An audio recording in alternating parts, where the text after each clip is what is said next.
وعلى آله وصحبه أجمعين.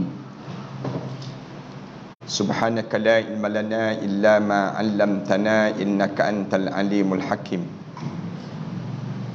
رب اشرح لي صدري ويسر لي أمري واحلل عقدة من لساني يفقهوا قولي. يا عليم علمنا من علمك كما ترضى به عنا. يا حليم خلقنا بخلق الحلم وحققنا بحقائق العلم. اللهم علمنا ما جهلنا وذكرنا ما نسينا. اللهم يسر ولا تعسر وتمم بالخير. قال الله تعالى في كتاب العزيز بعد أعوذ بالله من الشيطان الرجيم.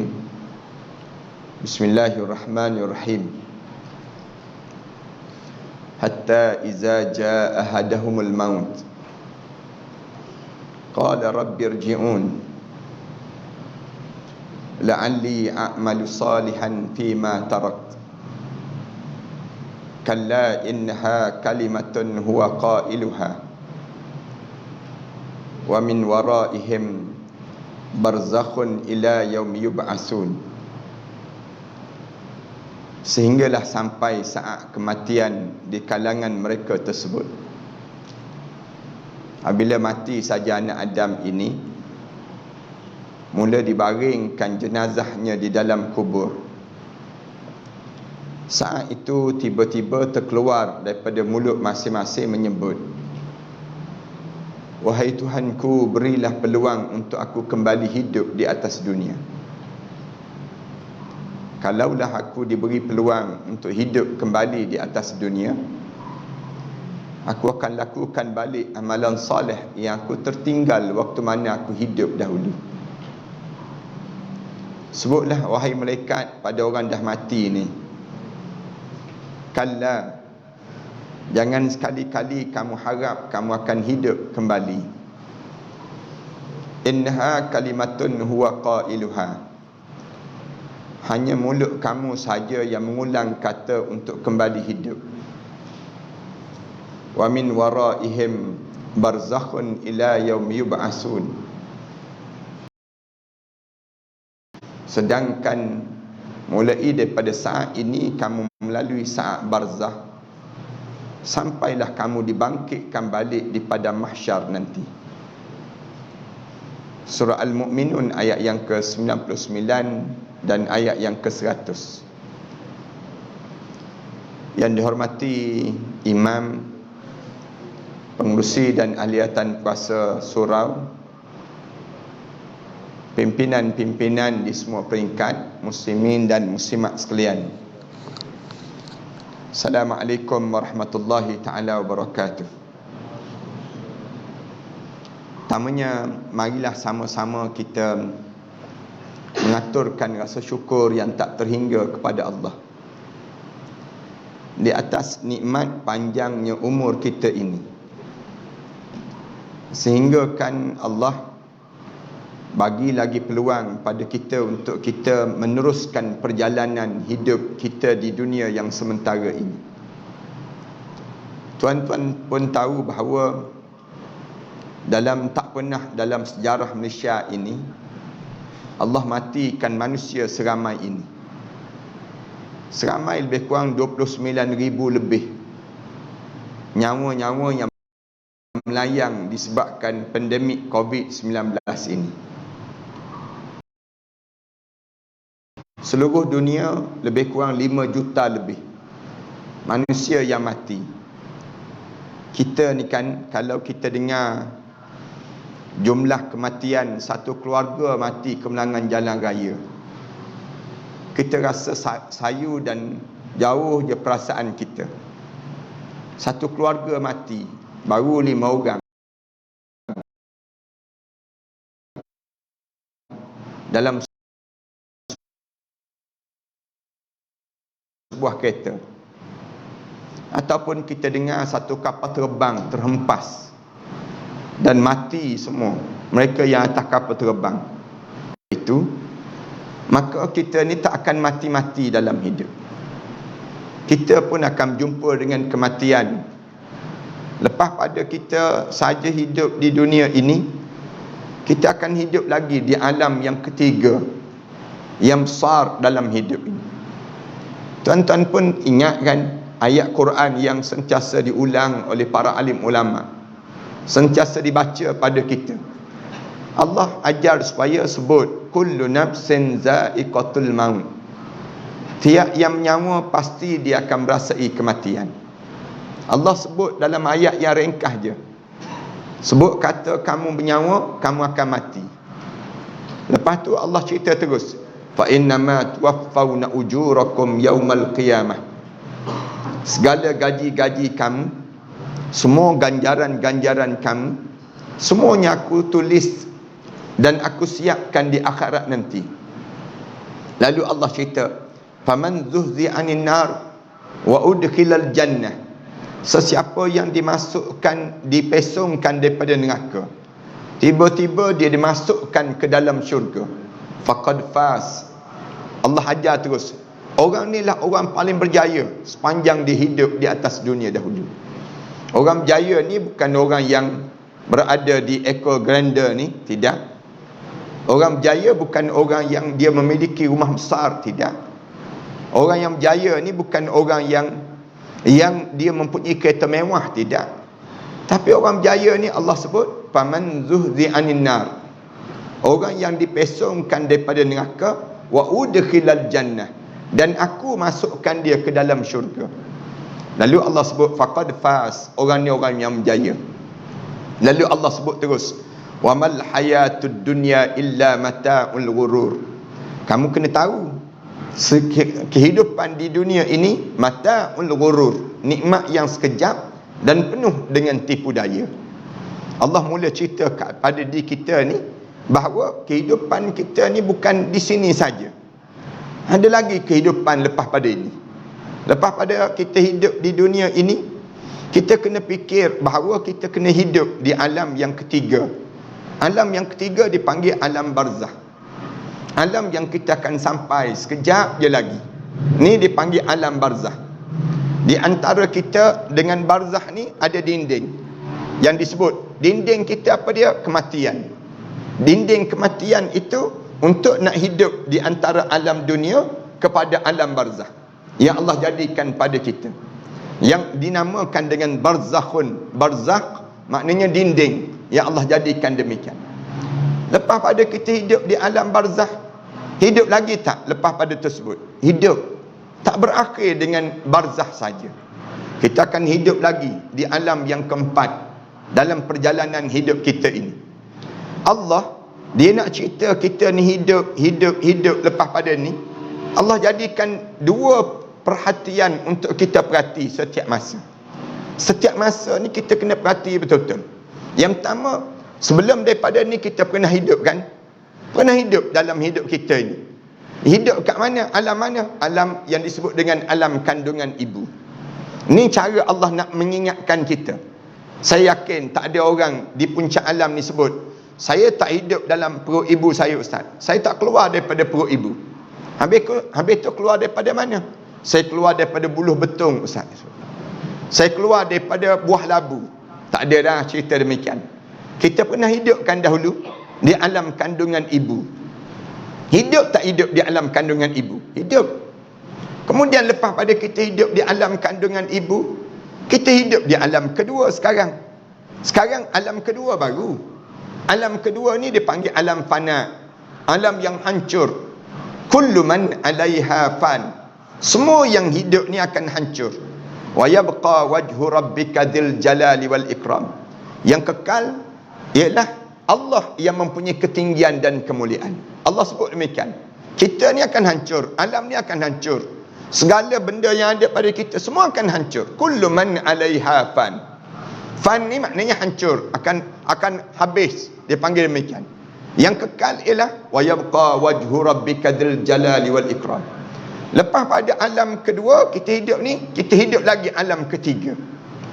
Alam ketiga ni batasan di antara roh kita keluar daripada mata kita. Kemudian di waktu tersebut kita menghadap depan Allah. Kemudian kita turun balik. Tu je alam barzah. Alam barzah ni alim ulama sebut, yang pertamanya waktu mana atas dunia ni lagi. Bagi orang mukmin, dia akan rasa demikian. Bagi yang tidak mukmin, dia akan rasa bila barzah, bila dah dalam kubur, jenazah dia dalam kubur. Orang mukmin, Allah bagi peluang pada dia tengok. Bila roh dia keluar daripada mata dia, kemudian naik menghadap depan Allah.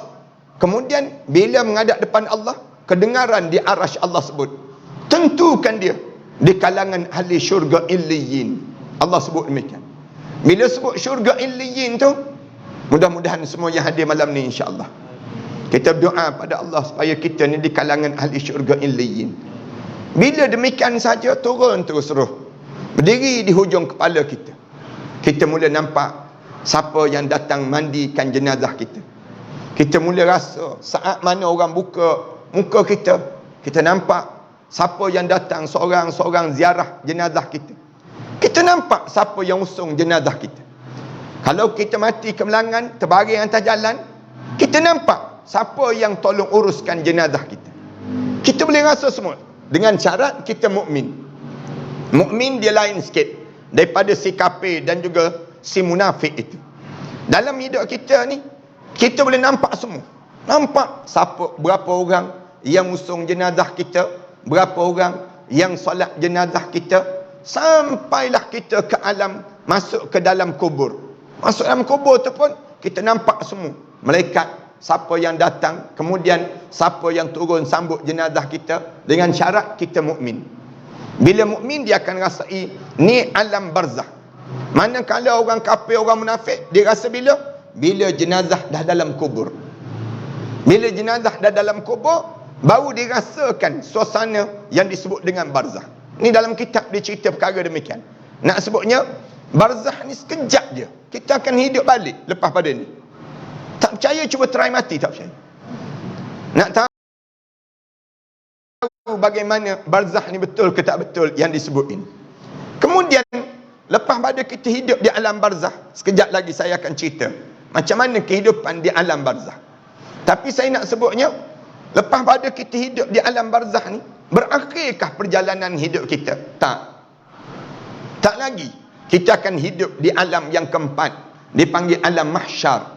Alam yang dikumpulkan balik. Alam ini diimani dan diyakini dalam hidup kita. Perlu kita beriman, aku kena hidup di alam mahsyar.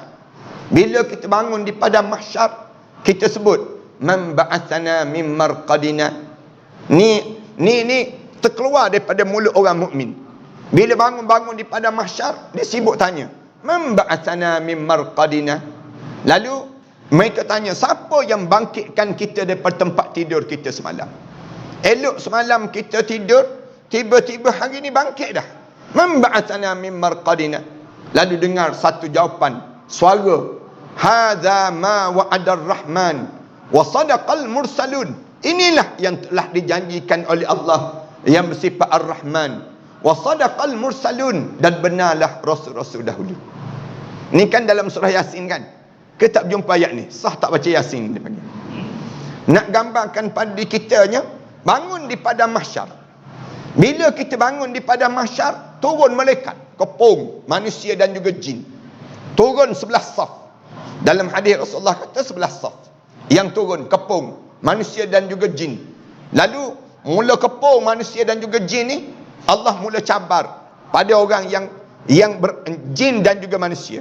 Ya ma'syaral jinni wal ins, in istata'tum an tanfudhu min aqtaris samawati wal ard, fanfudhu la tanfudhuna illa bisultan. Wahai puak-puak jin dan juga manusia, siapa yang rasa nak lari hari ni, cuba dia lari sekarang. Lari sekarang. Atas dunia dahulu bukan main lagi, banyak alasan kamu kan. Beralasan je dalam hidup kita ni. Orang kita ni kan, kalau kita ajak dia, jom kita dengar ceramah malam ni. Malam ni tak boleh lah, malam ni ada pasar malam lah, dia jawab. Dia boleh jawab kan. Atas dunia kan, atas dunia ni kalau orang ajak, jom baca Quran, tak nak lah. Baca WhatsApp seronok lagi dia sebut. Dia boleh jawab. Dunia ni kan bercabang kan dalam hidup kita. Jom kita sokong alim ulama, bersama dengan alim ulama. Apa ada pada alim ulama, apa barang disebut demikian. Ulama, bukan ulama dia sebut, ular dalam semak dia sebut. Ni manusia atas dunia. Allah kata, baik, mulut kamu tu bukan main lagi sembang kencang atas dunia. Cuba kamu lari sekarang, famfuzu, lari kamu sekarang daripada kepungan malaikat ini. Lari kamu. La tanfuzuna illa bisultan. Tak ada seorang pun boleh lepas daripada kepungan itu, bergerak ke padang mahsyar Allah untuk diadili amalan-amalan. Berakhirkah di padang mahsyar? Belum lagi berakhir. Ada lagi alam yang perlu kita tuju. Alam apa yang perlu kita tuju dalam hidup kita ni? Alam sa'idun aw saqiyun. Alam bahagia ataupun alam celaka. Disebut dalam hadis Rasulullah demikian. Alam apa dia? Alam syurga ataupun alam neraka. Bila sebut syurga neraka, khalidina fiha abada. Allah sebut kekal dalam syurga sampai bila-bila. Sebut tentang neraka, khalidina fiha abada, kekal dalam neraka sampai bila-bila. Allahu Akbar. Ada lagi ke alam lepas pada tersebut? Tak ada dah.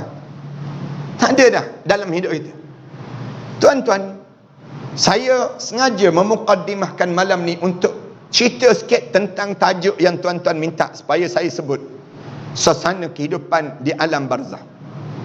Untuk tuan-tuan nampak bahawa hidup ini Allah jadikan kitaran kita ni tak sama di antara kita hidup di dalam kandungan ibu, di alam dunia, dan di alam barzah, dan di alam mahsyar, dan sampai kita dalam syurga ataupun dihumban ke dalam neraka, na'udzubillah min dzalik.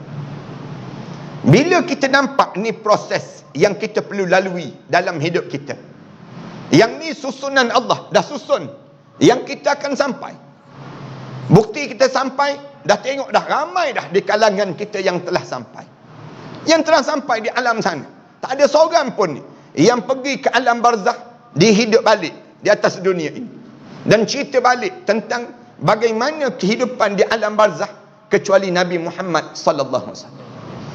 Rasulullah je boleh cerita perkara demikian pada diri kita ini, keadaan yang akan berlaku pada masa yang akan datang. Inilah satu ajaran yang dibawa oleh Rasulullah yang tak sama dengan ajaran orang kafir itu. Orang kafir diajar hidup ni untuk dunia saja.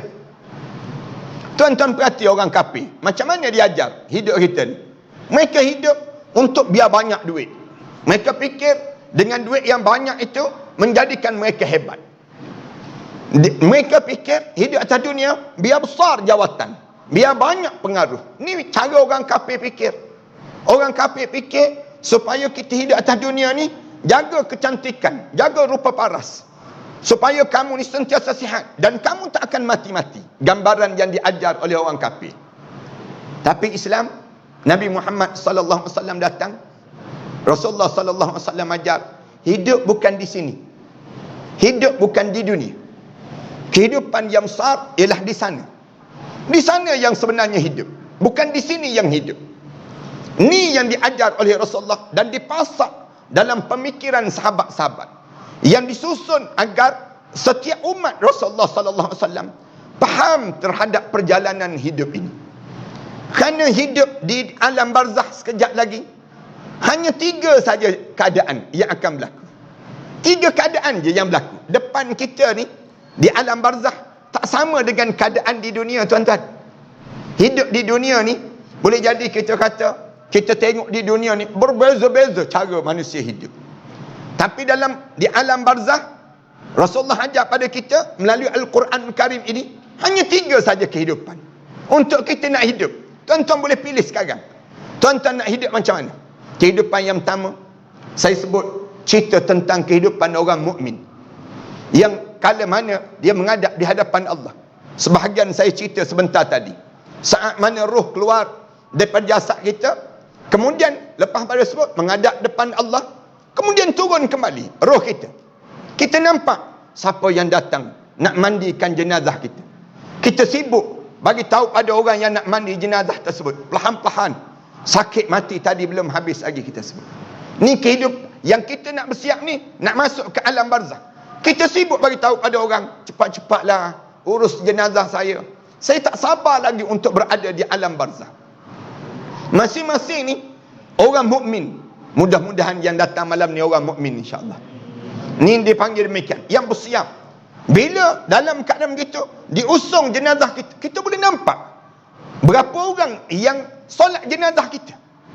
Kita boleh nampak siapa yang mengiringi jenazah kita. Katakanlah tuan-tuan mati dalam keadaan Covid. Kita nampak kan, orang mati Covid ni tidak diiringi jenazah dia. Sebenarnya tak. Orang yang dia mukmin, kalau dia mati kerana Covid, dia seorang mukmin, dia diiringi oleh ribuan malaikat-malaikat Allah bersama dengan dia. Malaikat-malaikat yang mengiringi jenazah dia sambil membaca doa untuk dia. Dia nampak malaikat-malaikat yang mengiringi jenazah dia. Sebab tu jangan sedih kalau di kalangan kita, ayah kita, mak kita, keluarga kita yang dia mukmin meninggal dunia kerana Covid. Jangan kita rasa galat. Saya nak sebut demikian. Kerana apa dia? Walaupun kita tak boleh iring, malaikat-malaikat Allah sedang mengiringi dia. Katakanlah jenazah tu mati macam dalam MH370 yang hilang dalam kapal terbang. Kita kata, kat manalah kubur dia? Tak, masing-masing ada kubur. Allah telah sediakan kubur. Dan jenazah dia, saat mana dia nak mati lagi, Allah datangkan orang-orang yang disayang dekat dengan diri dia. Malaikat akan sebut pada dia, alla takhafu wa la tahzanu wa abshiru bil jannati allati kuntum tu'adun. Kamu jangan takut, jangan kamu rasa sedih. Wa abshiru bil jannati allati kuntum tu'adun. Saat mana roh dia nak dikeluarkan daripada jasad dia, malaikat sebut kabar gembira pada kamu terhadap syurga yang telah dijanjikan oleh Allah pada diri kamu. Meninggal dunia tu dalam keadaan yang diusung, dimandikan oleh malaikat, diusung oleh malaikat, dibawa ke perkuburan, tanah asal yang diambil daripada jasad dia untuk diciptakan oleh Allah, disitulah dia dikebumikan hamba Allah tersebut. Nampak sampai ke kubur. Bila sampai di kubur tu, orang letak jenazah kita ni, kita nampak di hujung kaki kita tu berdiri dua orang malaikat muka dan nakir. Kita dah nampak dah warna hitam kebiru-biruan. Orang angkat je jenazah kita, nak turun dalam liang lahat kita tu, semua kita akan rasa. Saya akan rasa, tuan-tuan akan rasa, satu pengalaman yang tamu dalam saat mana kita nak masuk di alam barzakh yang disebut dengan himpitan kubur. Himpitan kubur ya, bukan azab kubur, himpitan kubur. Dalam hadis Rasulullah sebut ad-darat, dipanggil demikian. Ad-darat maknanya himpitan kubur.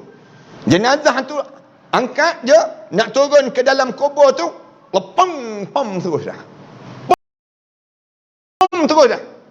Berdasar pada amalan masing-masing di atas dunia. Amalan kita ni menjadikan himpitan kubur itu. Rasulullah sallallahu alaihi wasallam sebut. Rasulullah kata, bila Rasulullah sebut dalam hadis Rasulullah, kalaulah ada di kalangan umat aku yang boleh terlepas daripada himpitan kubur, nescaya Sa'ad bin Mu'az lah orang yang pertama yang boleh terlepas daripada himpitan kubur. Sa'ad bin Mu'az pun tak terlepas. Dalam riwayat yang lain sebut, kalau ada orang yang pertama yang boleh terlepas daripada himpitan kubur, nescaya Fatimah binti Asad lah orang yang pertama yang boleh terlepas daripada himpitan kubur. Fatimah binti Asad ni isteri kepada Abu Talib, tapi dia pun tak terlepas. Bila tanya Rasulullah, kenapa Sa'ad bin Mu'az kena himpitan kubur ya Rasulullah? Himpitan kubur ya, bukan azab kubur, himpitan kubur. Himpitan kubur ni terangkat je, angkat je jenazah kita, nak turun dalam liang lahat tersebut, belum sempat masuk lagi dalam, belum sempat jatuh ke bawah tu, peng terus dah. Rasa dah di kalangan kita himpitan kubur. Kenapa kena himpitan kubur? Bila tanya, Sa'ad bin Mu'az radhiyallahu anhu, seorang sahabat Rasulullah yang waktu mana dia gugur syahid, bergegar arasy Allah. Menangis para malaikat Allah. Menangis para malaikat Allah. Jenazah Sa'ad bin Mu'az jadi mendung. Waktu mana diiringi jenazah Sa'ad bin Mu'az tu, jadi mendung. Mendung dengan apa? Mendung dengan malaikat yang mengiringi jenazah Sa'ad bin Mu'az. Dia tanya Rasulullah, seramai mana malaikat yang mengiringi jenazah Sa'ad bin Mu'az? Rasulullah jawab, seramai 70,000 para malaikat Allah yang mengiringi jenazah Sa'ad bin Mu'az. Tapi bila turun jenazah Sa'ad bin Mu'az di hadapan Rasulullah sallallahu alaihi wasallam, turun je jenazah, di hadapan Rasulullah tu, poing sekali. Poing tu Rasulullah kata, aku tengok Sa'ad bin Mu'az menjadi halus selai rambut, katanya Rasulullah sallallahu alaihi wasallam. Dalam kitab tuan-tuan boleh baca. Dalam kitab Al-Budurus Tafirah fi Ahwalul Akhirah yang dikarang oleh Imam Jalaluddin As-Suyuti. Dalam kitab Al-Qurtubi, ia cerita At-Tazkirah Imam Qurtubi, dia cerita tentang perkara yang sama juga terhadap Sa'ad bin Mu'az radhiyallahu anhu. Dia tanya pada Rasulullah, kenapa Sa'ad bin Mu'az kena himpitan kubur Rasulullah? Rasulullah jawab, kerana Sa'ad bin Mu'az tak bersih air kencingnya. Tak bersih air kencingnya. Ada seketika dia tak jaga air kencing dia.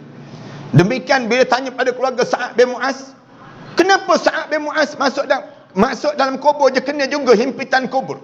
Kena sekali tu halus tu, Rasulullah kata macam sehelai rambut jenazah Sa'ad bin Mu'az. Kemudian berubah balik menjadi kembang balik, berubah menjadi manusia kembali. Dia tanya Rasulullah, tanya keluarga Sa'ad bin Mu'az, keluarga Sa'ad bin Mu'az jawab, kerana Sa'ad bin Mu'az tak bersih air kencing dia. Bertanya lagi keluarga Sa'ad bin Mu'az, tak bersih air kencing tu maksudnya apa dia? Tak bersih air kencing tu maksudnya bagaimana? Lalu dia jawab, boleh jadi Sa'ad bin Mu'az dia pulang daripada permusafiran, dia terlampau nak terbuang air, terkencing ni, dia kencing sambil berdiri. Disebabkan dia kencing sambil berdiri tersebut, sekali tu je, mungkin kerana itulah keluarga Sa'ad bin Mu'az kata, Sa'ad bin Mu'az terkena himpitan kubur. Sekali je kencing sambil berdiri. Kita ni berapa kali dah kencing sambil berdiri? Tu kencing sambil berdiri, yang kena kencing. Nak sebut je gambaran bagaimana himpitan kubur. Dalam hidup kita ni, himpitan, kemudian turun saja jenazah. Jenazah tu turun je, hadap je muka ke kiblat, bau wangi terus. Kubur berubah menjadi wangi orang mukmin. Lapang kubur kita ni, bauan dalam hadis Rasulullah sebut, orang mukmin kubur dia bau yang disebut dengan bauan raihan, bauan syurga Allah, daripada syurga Allah. Masuk tu, orang tu turun je, jenazah tu hadap muka ke kiblat, kemudian hadap muka depan tersebut, lepas pada bau wangi semerbak kubur dia, kemudian di saat itu dia bau tanah depan muka dia. Kedengaran suara di bawah telinga masing-masing, selamat datang wahai hamba Allah, sekejap lagi kamu akan lihat bagaimana aku akan lakukan pada kamu. Ucapan itu berulang kali, kedengaran, sekejap lagi. Kemudian orang tutup je liang lahat kita. Tutup je liang lahat kita ni, kedengaran tanah-tanah yang turun. Sampai paras lutut dia. Para hadirin sekalian. Berdiri malaikat muka dan nakir, warna hitam kebiru-biruan, dengan muka yang amat menakutkan. Rasulullah sebut. Kemudian pertanyaan mula berlaku, ma rabbuka? Dia tanya saja ma rabbuka, kedengaran mulut orang mukmin ini nak menjawab Allahu Rabbi, nak jawab demikian. Kemudian ada yang boleh jawab Allahu Rabbi, jawab terus. Bila dia jawab tu, kembang terus kubur dia, terbuka terus kubur dia. Nampak sejauh sejarak di waktu itu 70 hasta, katanya Rasulullah, sama dengan 240 kaki. Ada yang ditanya soalan, 2 soalan. Ada yang tanya soalan, ada tanya 1 soalan. Ada yang ditanya 2 soalan, ada yang tanya 7 soalan. Ada yang ditanya pertanyaan sampai 3 hari 3 malam tak selesai lagi. Ada yang ditanya sampai 70 tahun belum berakhir lagi pertanyaan, daripada hari pertama kewafatan, kematian dia, sehinggalah dia selesai menjawab soalan-soalan tersebut. Soalan tu dah bocor lama dah. Soalan ni dah bocor. Rasulullah sebut, pertanyaan yang tanya, ma rabbuka? Bagaimana kamu dengan bertuhan kamu? Ma rabbuka? Lalu tanya, wa man nabiyuka? Bagaimana kamu dengan nabi kamu? Bila tanya saja Rasulullah kata, mulut orang mukmin ini tenganga mulut dia. Kali yang pertama dia nak jawab tak boleh. Kali yang kedua malaikat ulang, ma rabbuka? Tanya, bagaimana kamu dengan Tuhan kamu? Bunyi di gerham dia, kak, dia nak jawab. Dia nak jawab, orang mukmin dia nak jawab. Dia tanya soalan, tanya lagi, ma rabbuka? Tanya soalan, dibentak dia tersebut, terkeluar daripada gerham dia ni. Dia jawab, bukan jawab dengan hafalan, tetapi jawab dengan amalan. yang dikerjakan di atas dunia. Lalu waktu tersebut mula dia jawab, Allahu Rabbi, Allah Tuhanku. Wa man nabiyyuka, bagaimana kamu dengan nabi kamu pula? Man hadzal rajul, ditunjuk siapa lelaki ini dalam hidup kamu. Dia jawab terus, Muhammad Nabi Muhammad, Nabi aku. Dia jawab demikian. Dia jawab. Lapang. Kubur ini sehinggalah berakhir sesi pertanyaan bila dia mula masuk dalam kubur tersebut. Bagi orang mukmin, bila berakhir, malaikat pegang jenazah dia, malaikat heret jenazah dia, sandar di dinding kubur. Melurut kain kapan ni turun. Turun. Kita pun nampak, Allah, mati dah aku. Dalam kubur dah aku, ya Allah. Ni orang mukmin. Kemudian malaikat tunjuk, wahai hamba Allah, cuba tengok mentari yang tenggelam pada hari pertama kamu di barzah ini. Kamu tengok matahari yang tenggelam. Dia pun sebut, malaikat, aku tak solat lagi malaikat. Hasar, aku tak buat lagi. Oleh kerana hidup dia ni sentiasa rutin dengan jaga solat. Tergamam dia, Allah, solat tak lagi malaikat.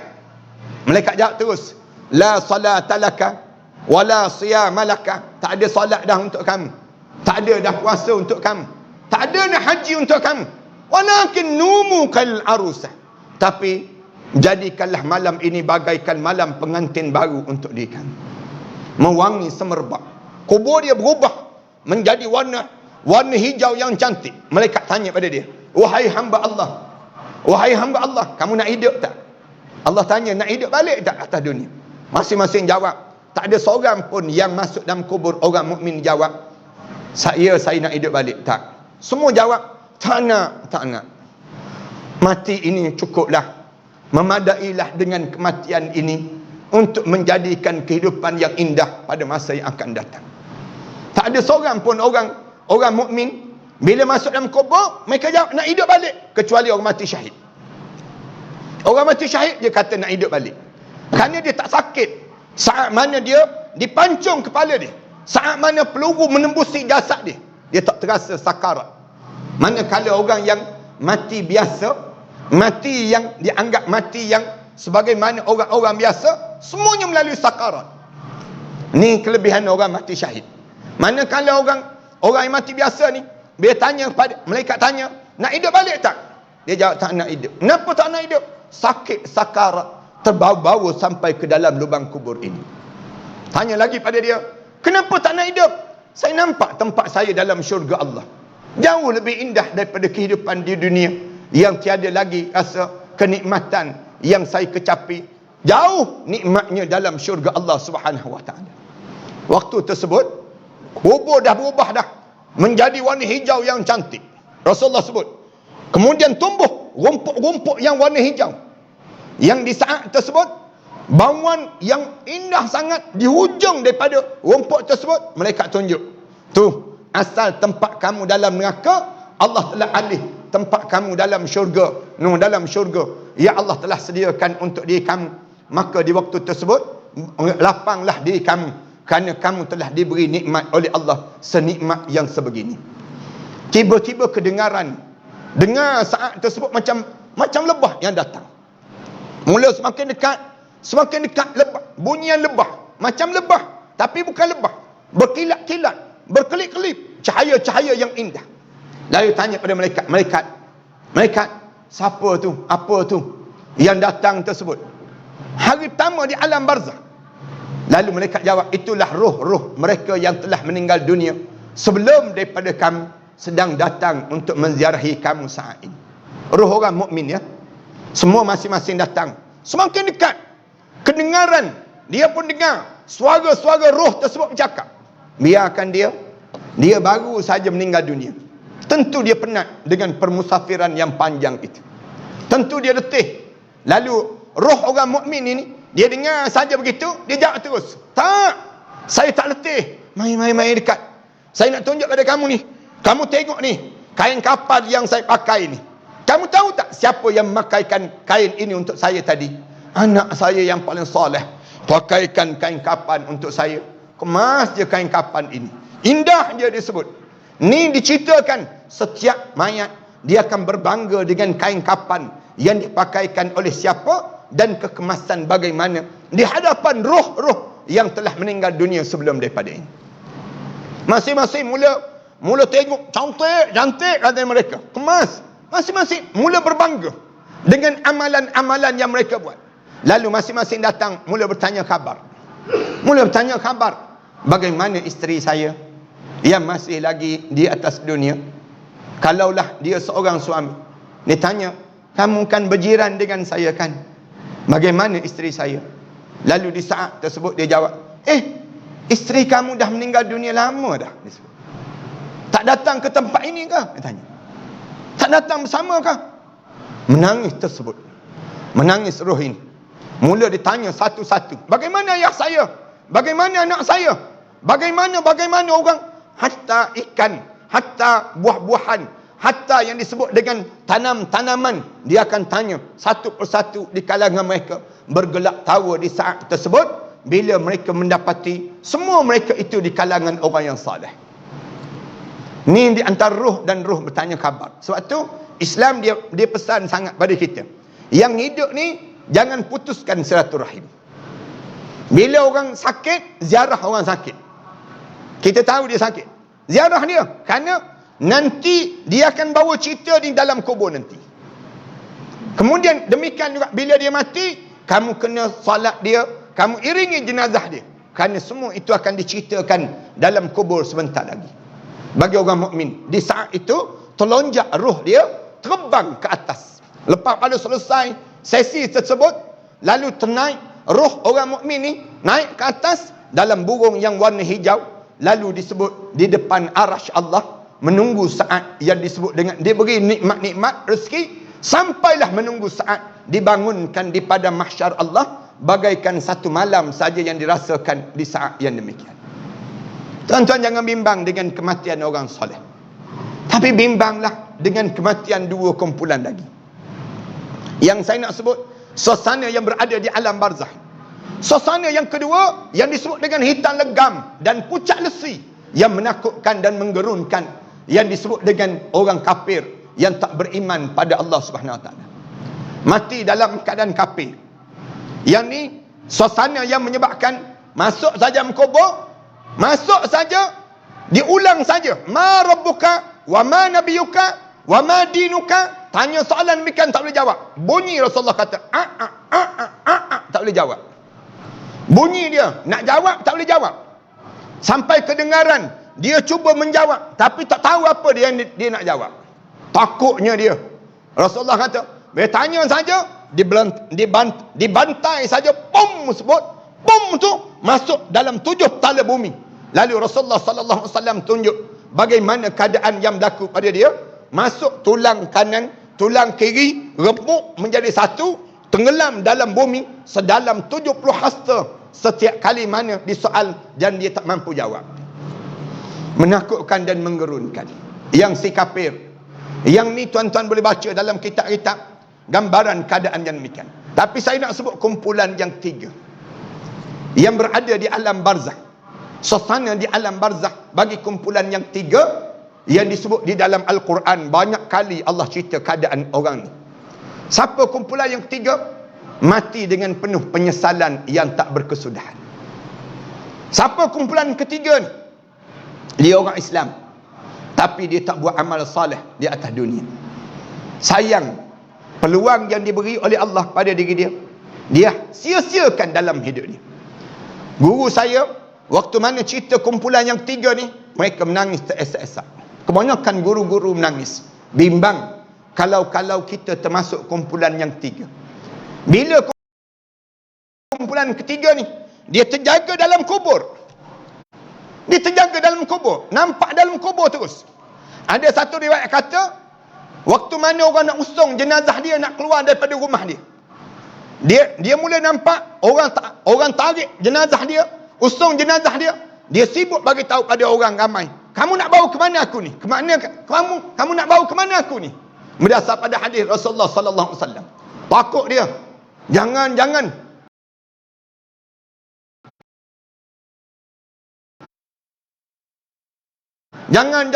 Dia ulang, tolonglah jangan. Tapi orang tak dengar pun kataan itu. Sampai dimasukkan dalam kubur, kebanyakan waktu mana masuk saja dalam kubur ni saja, duduk hadap je muka ke kiblat, kemudian bau tanah depan muka. Tak bau wangi, bau busuk yang amat sangat kubur dia. Kemudian dengar suara bawah telinga dia. Bila dengar saja suara bawah telinga dia, lalu dia dengar tanah tersebut, selamat datang wahai hamba Allah. Sekejap lagi kamu akan lihat bagaimana kau akan lakukan pada diri kamu. Waktu itu dia sebut terus, keluar daripada mulut masing-masing. Tuan-tuan jangan sebut kalimah ini. Tuan-tuan mati kejap lagi masuk dalam kubur, jangan sebut kalimah ni. Kalau tuan-tuan sebut kalimah ni, menunjukkan kita di antara orang yang mati dalam keadaan penuh penyesalan. Dia sebut apa dia? Qala rabbirji'un. Malaikat, tolonglah bagi peluang, bagi tahu pada Allah, aku nak hidup kembali. Malaikat qala rabbirji'un. Malaikat bagi tahu pada Allah, saya nak hidup balik. Kenapa nak hidup balik? La'alli a'malu salihan fi ma tarak. Kalau saya boleh hidup balik, ya Allah, saya nak buat balik amalan salih yang saya tertinggal, ya Allah. Malaikat jawab terus, kalla, jangan sekali-kali kamu harap kamu hidup balik. Inha kalimatun huwa qailuha. Mulut je sebut kata nak hidup. Wa min waraihim barzakhun ila yaum yub'asun. Sedangkan di belakang kamu saat ini kamu akan mula melalui saat barzakh sampai kamu dibangkitkan balik di hadapan Allah. Mula dia sebut, malaikat tolonglah malaikat, janganlah, tak nak lagi ni, tak nak, saya jawab ni tak nak lagi. Malaikat nak mula tanya tu, malaikat dah berdiri depan. Kenapa mereka demikian jadinya? Ada 3 kelompok tuan-tuan yang disebut dalam Al-Quran orang yang mati macam ni. Dalam Al-Quran kalau tuan-tuan baca, Allah cerita dalam surah An-Nisa ayat yang ke-97. Ni kelompok yang pertama yang mati. Mati macam mana? Innal ladzina tawaffahumul malaikatu zalimi anfusihim. Orang-orang yang dimatikan oleh malaikat Allah saat mana dia sedang buat zalim pada dirinya sendiri. Siapa yang buat zalim pada diri sendiri? Kita kata ada ke ustaz orang yang buat zalim pada diri sendiri? Yang kita sentiasa ulang dalam doa kita, Rabbi inni zalamtu nafsi faghfirli. Tuhanku, aku buat khianat pada diri aku sendiri, tolong ampunkan dosa aku, ya Allah. Siapa yang buat zalim pada diri sendiri? Kita tanya, siapa yang zalim? Orang yang dia ada alim ulama yang hidup bersama dengan dia tak ambil manfaat pun daripada alim ulama tersebut. Bahkan dia ejek alim ulama tersebut. Dia mati dalam keadaan buat zalim pada diri sendiri. Siapa yang buat zalim pada diri sendiri? Dia dengar azan, dia dengar kedengaran azan, dia memekakkan telinga dia, tak datang sembahyang berjemaah.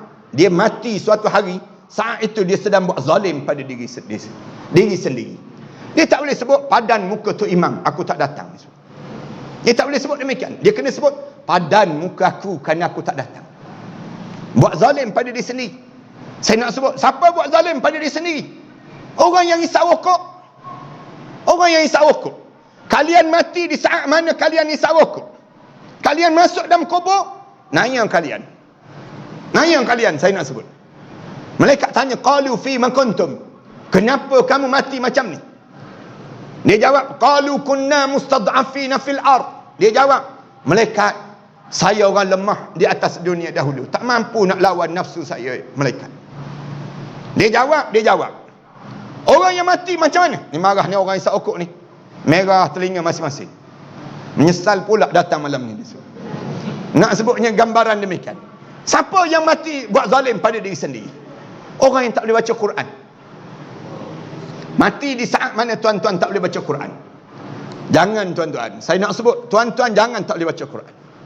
Anak-anak muda, orang-orang tua, ayah-ayah, saya nak pesan sangat, kalian jangan mati di saat mana kalian tak boleh baca Quran. Kalau kalian tak boleh baca Quran, pastikan umur kalian panjang-panjang dan tak mati-mati. Jangan mati. Kalau kalian mati di saat mana kalian tak boleh baca Quran, kalian masuk dalam kubur sekejap lagi, confirm tak lepas menghadap depan Allah. Tak lepas tuan-tuan. Tak percaya, cuba try mati sekali lagi, tak percaya. Nak tahu lepas ke tak lepas? Masuk dalam kubur je malaikat tanya terus. Qalu fi ma kuntum. Kenapa kamu tak boleh baca Quran? Kenapa kamu hidup atas dunia? Berapa tahun Allah bagi pada kamu? Allah bagi umur kamu 30 tahun, 40 tahun, 50 tahun, 60 tahun, 70 tahun kamu hidup tergagak-gagak, tak boleh baca Quran. Kamu buat apa dia atas dunia? Kamu buat apa dia atas dunia? Mereka tanya. Dia jawab, sibuk mereka, sibuk. Sibuk apa dia? Sibuk tengok Stone Cold lawan Triple H. Sibuk dalam hidup atas dunia. Sibuk atas dunia. Sibuk apa dia? Sibuk tengok bola. Sibuk dengan urusan kerja. Sibuk sangat sampai tak boleh baca Quran. Jangan tak boleh baca Quran. Hentikan segala kerja lain, pergi belajar Quran. Pergi belajar Quran. Berjumpa dengan ustaz-ustaz ni. AJK Surau. Bagi tahu pada AJK Surau, saya antara ahli qaryah yang tak boleh baca Quran. Saya tak nak mati di saat mana saya tak boleh baca Quran. Bantu saya AJK. Sebut pada AJK demikian. AJK pula jangan pula jawab bertenang. Sebenarnya saya pun tak boleh baca juga katanya. Jangan jawab demikian. Buat malu company je dipanggil. Bila tak boleh baca Quran, kena usah di kalangan kita umum. Siapa yang boleh baca Quran, tolong daftar. Siapa yang tak boleh baca Quran, tolong daftar juga. Sedarakan di antara mereka. Jadikan mereka bagaikan Aus di antara Ansar dan juga Muhajirin. Nak sebutnya, jadikan mereka di antara Ansar dan juga Muhajirin. Di kalangan kita ni, adik-beradik, kita sebut ni saudara ni Islam yang diikatkan di atas dasar untuk belajar Al-Quran Karim. Bila tak faham Al-Quran, dia lawan Islam. Dia lawan alim ulama. Dia akan caci maki para alim ulama. Kerana dia tak kenal pun siapa orang alim, siapa orang yang saleh, siapa yang orang yang taat kepada Allah, siapa yang patutnya kita muliakan orang di atas muka bumi ini sebelum kita dipanggil menghadap di hadapan Allah. Mati dalam keadaan buat dosa, mati dalam keadaan tak semayang, mati dalam keadaan buka aurat. Dia mati pada saat dia mati masuk dalam kubur, mereka tanya terus, qalu fima kuntum, kenapa kamu mati macam ni? Dia jawab, qalu kunna mustad'afina fil ard. Malaikat, kami atas dunia orang lemah, tak sempat hidup atas dunia dahulu. Lalu malaikat tanya balik, qalu alam takun ardullahi wasi'ah, tidakkah Allah telah jadikan bumi ini luas untuk kamu? Fatuhajiru fiha, mengapa kamu tak berubah sewaktu mana kamu hidup atas dunia? Berubah tuan-tuan dalam hidup ni. Kalau orang tanya nak berubah ke mana ustaz? Berubah untuk menjadi ahli syurga. Jangan asyik ejek je orang. Sikit-sikit syurga, sikit-sikit syurga disebut. Ada orang kita akhir-akhir ni, anak-anak muda kita ni, bukan anak muda je, anak tua pun sama juga. Dia ejek, dia kata apa dia? Macam dia tu pemegang anak kunci syurga. Macam dia yang layak untuk mensyurgakan orang, menerakakan orang. Ni perangai yang akhir-akhir yang kita dengar sehari dua ni. Jangan demikian tuan-tuan. Orang sebut nak suruh kita masuk syurga. Alim ulama ingatkan kita supaya kita ni berusaha menjadi ahli syurga dalam hidup kita ini. Bukan nak menerakakan orang, mensyurgakan orang. Bukan tugas kita. Tapi tugas kita memberitahu jalan ke syurga. Bagaimana untuk dapatkan syurga dan terjauh daripada neraka dalam hidup kita ini sendiri. Ini peranan alim ulama yang mesti diingatkan. Siapa alim ulama tersebut? Kita lah. Kita semua ni mesti berusaha menjadi alim ulama dalam hidup. Jangan kita biarkan orang lain dia jadi alim. Kita tak nak jadi orang alim. Bukan demikian dalam hidup. Kita kena berusaha jadi orang alim. Supaya dalam hidup kita ni, jangan kita berhenti dalam hidup kita menuntut ilmu, cari ilmu. Sehingga kita dianggap orang yang alim. Allah angkat darjat kita menjadi ulama dalam hidup ini. Ada peluang ke tak ada peluang? Masih berpeluang dalam hidup. Di kalangan kita sampai kita mati. Kita berusaha untuk mendapatkan ganjaran-ganjaran demikian.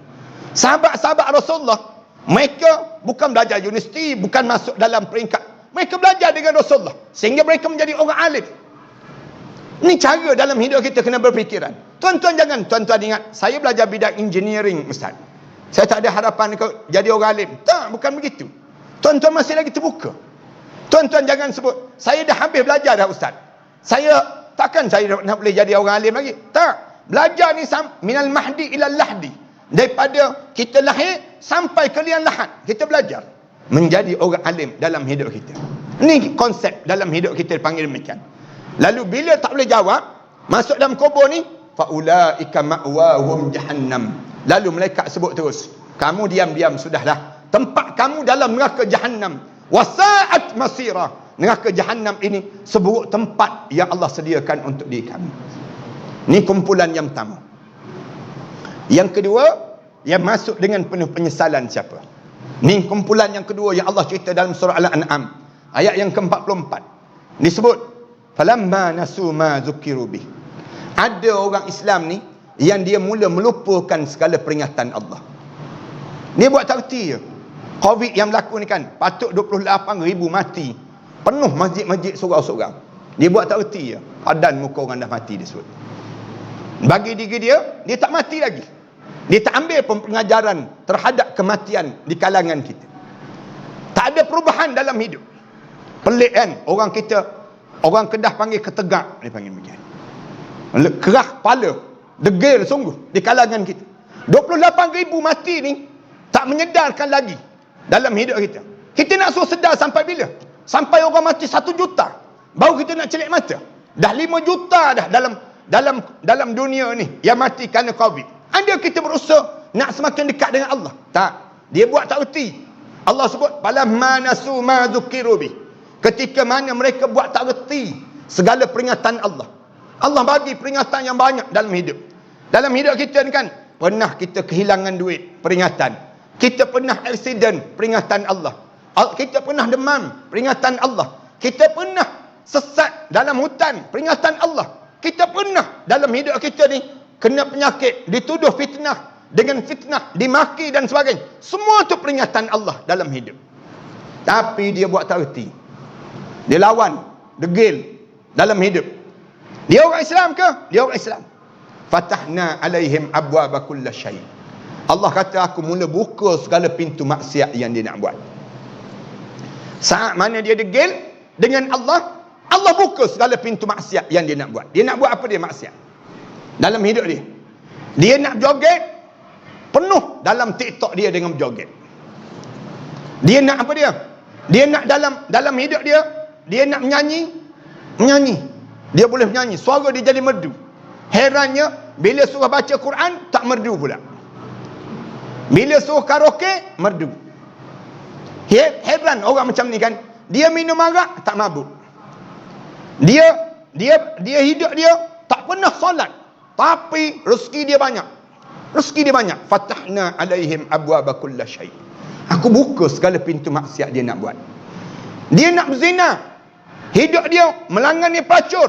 Hidup dia buat maksiat, tak keluar zakat, segala-gala, tapi sihat je tu badan dia.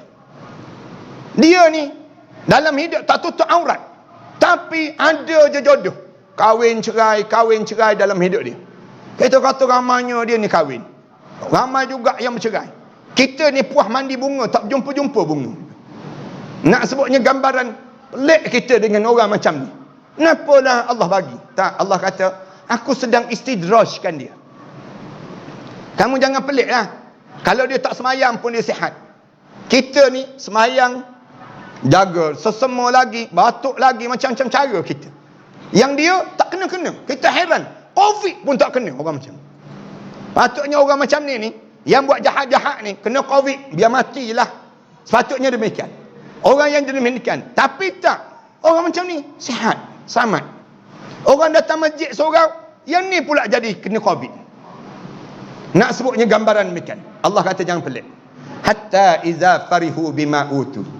Sehingga dia rasa suka sungguhlah dengan apa yang aku bagi pada dia. Orang yang macam ni seronok pada diri dia. Tengah-tengah dia rasa seronok tersebut, akhaznahum baghtatan. Aku rantak nyawa dia dalam keadaan mengejut. Fa izahum mublisun. Di waktu itu tercengang-cengang, dia mati masuk dalam kubur. Na'udzubillah min dzalik. Masuk kubur tu terkejut dia. Allah, masuk kubur dah aku, disebut.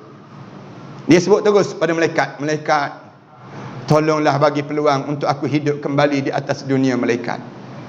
Penuh penyesalan yang tak berkesudahan. Tapi ulang. Malaikat kata, ulang lagi aku nak dengar engkau sebut. Kamu ulang lagi. Kamu sebut, kamu nak hidup. Malaikat mengejek begitu je. Kalla innaha kalimatun huwa qailuha. Kamu boleh sebutlah berapa banyak pun kamu nak sebut. Tapi jangan harap kamu boleh hidup balik. Kamu tak akan hidup dah.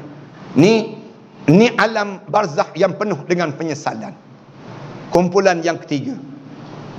Yang pertama tadi, ia mati dalam keadaan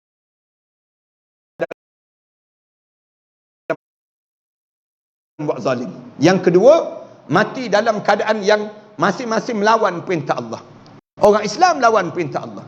Dan yang ketiga, orang yang masuk dalam kubur, pandang kanan, pandang kiri, jenazah dia letak je dalam kubur, tengok depan belakang, kosong amalan menghadap depan Allah. Tak ada amalan. Tak semayang ke? Semayang. Tak puasa ke? Puasa. Allah cerita dalam surah Al-Kahfi ayat 103. Tuan-tuan tengok dalam surah Al-Kahfi ayat 103 tu, qul hal nunabbiukum bil akhsarina a'mala. Sebut wahai Muhammad, ada di kalangan umat kamu yang dia masuk dalam kubur kosong amalan menghadap depan Allah. Nak buat macam mana tuan-tuan? Tuan-tuan kita tuan-tuan pengalaman kita kan, turun kapal terbang di sebuah negara yang tak pernah kita pergi. Turun misal contoh di Korea Utara lah, misal contoh. Di Korea Utara. Turun sampai di immigration tanya, pasport ni pasport. Seluk poket kiri kanan belakang depan tak ada. Handphone tak ada. Beg duit tak ada. Agak-agak macam mana tuan-tuan? Saat tu tak ada benda pun. Lepas tu datang pula immigration tunjuk, ni ya beg. Ni beg kamu ni. Ya, beg saya. Buka penuh dengan dadah di dalamnya. Agak-agak macam mana nak buat? Qul hal nunabbiukum bil akhsarina a'mal. Turun di Korea Utara, tergamam kita. Mengapa kita nak buat? Immigration tanya, mana pasport? Pasport mana pasport? Kamu baru turun ni. Mengapa yang kita nak buat? Tak boleh nak buat apa dah. Nampak muka Jongnam dia tu. Nampak kitanya. Tak boleh nak buat dah. Habis dah. Ni bukan turun di Korea Utara ni. Ni bukan turun di Zimbabwe ni. Tapi ni turun ke negara barzah. Turun kosong amalan. Kenapa kosong? Tak semayang ke? Semayang. Alladzina dhalla sa'yuhum fil hayatid dunya. Dia semayang tapi semayang dia tidak diterima di sisi Allah. Dia puasa tapi puasa dia tidak diterima di sisi Allah. Dia buat haji tapi haji dia tidak diterima di sisi Allah. Ulaika alladzina habitat a'maluhum. Allah kata hancur lebur amalan-amalan dia. Fala nuqima lahum yaumal qiyamati wazna. Kami tak timbang. Amalan dia tu tak ada timbangan. Junam terus dalam neraka Allah Subhanahu wa taala. Kenapa jadi demikian? Tuan-tuan, kalau kita nak suruh selamat, ulama kata tolong jaga 3 perkara ni. Yang pertama, hati kita ni jangan berbolak-balik dengan Islam. Tuan-tuan jangan berbolak-balik dengan Islam, tuan-tuan. Yakin hidup hanyalah dengan Islam. Wala tamutunna illa wa antum muslimun. Jangan biarkan kamu mati kecuali saat mana kamu mati kamu seorang muslim. Jangan kamu mati dalam keadaan kamu tidak muslim. Jangan percaya dengan nasionalis, tuan-tuan. Nasionalis dia menipu kita. Tuan-tuan jangan percaya dengan sekularis. Dia tak boleh tolong kita, tuan-tuan. Jangan terlibat dengan izm-izm selain daripada Islam. Dalam hidup kita ni hanya Islam. Wa man yabtaghi islami dinan falan yuqbala min. Siapa yang cari selain daripada Islam sebagai satu cara hidup dia, Allah tak terima. Allah tak terima, tuan-tuan. Jangan ambil pahaman etis, pahaman yang merosakkan di kalangan kita pada hari ini, liberalis dan sebagainya. Tuan-tuan takkan tak nampak orang alim yang sedang tunjuk jalan hidup kita dalam ekonomi, dalam sosial, dalam politik, dalam apa saja. Contohilah orang-orang yang saleh yang tahu jalan hidup ke akhirat Allah. Jangan kita peduli terhadap orang lain. Jangan terpedaya, tuan-tuan. Orang kita di atas dunia ni kan, dengan orang kafir dia boleh terpedaya lagi. Pelik betul dalam hidup. Di antara Tok Guru Tan Sri, Tuan Guru Datuk Sri Abdul Hadi Awang dengan Claire Brown tu yang datang daripada UK. Wanita perempuan kafir yang datang bagi tahu Tok Guru ni makan rasuah. Orang kita percaya terhadap Claire Brown. Logik tak logik, tuan-tuan? Saya buat contoh yang mudah. Ni orang alim, ni orang soleh. Yang ni orang kafir. Orang kafir tuduh orang soleh. Contoh yang mudah, orang kita percaya. Bagaimana mereka gunakan dakwah tersebut. Tu baru atas dunia. Atas dunia, tuan-tuan. Bayangkan di akhirat nanti. Nak jawab apa dia? Ni contoh yang mudah untuk dipahami di kalangan kita. Saya nak buat contoh begitu je mudah. Antara orang soleh dengan orang yang jahat, orang yang tak terbukti pun soleh dalam hidup dia. Kita tolak orang soleh. Kita tak terima pun kesolehan dia. Kita terima orang ni lagi jadi pemimpin kita. Logik tak logik?